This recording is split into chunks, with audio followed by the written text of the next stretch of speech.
11 years ముందు నేను Bharatiya Janata party ఒక కార్యకర్తగా నేను భారతీయ జనతా పార్టీలో చేరినాను.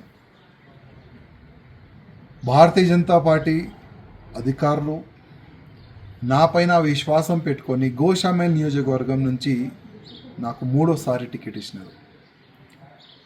మూడోసారి గోషామేల్ ప్రజల ఆశీర్వాదం దొరికిన తర్వాత నేను మూడోసారి ఎమ్మెల్యే అయినాను.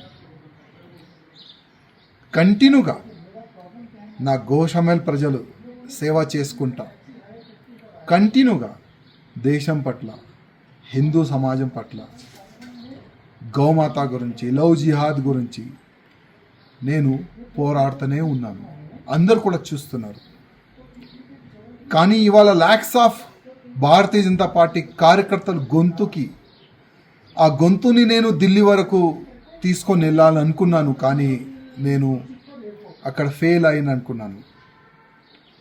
ఎందుకో భారతీయ జనతా పార్టీ అధికారులు నేను రిజైన్ దేని గురించి ఇచ్చినాను, దీని వెనుక రీజన్ ఏముంది, దానికి వాళ్ళు పరిశీలించలే అనుకుంటున్నాను, చూడలేదు. ఇవాళ మా రాష్ట్రీయ అధ్యక్ష వారు నా రిజైన్ని వాళ్ళు యాక్సెప్ట్ చేసినారు. నాకు ఒక మీడియా మిత్రులు నాకు వాట్సాప్ పరంగా నాకు పంపించినారు, అది నాకు దొరికింది.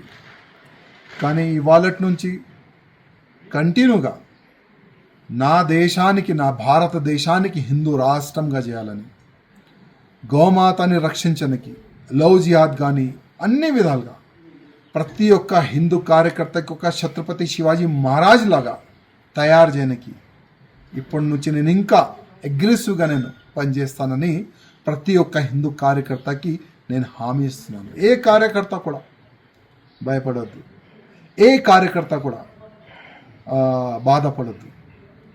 ఒక్కప్పుడు మనం ఏం లేకపోతే కూడా దేశ ద్రోహులతోని ఫైట్ చేసినాం. మూడోసారి ఎమ్మెల్యే అయిన తర్వాత కూడా దేశ ద్రోహులతోని, ధర్మ ద్రోహులతోని ఫైట్ చేసినాం.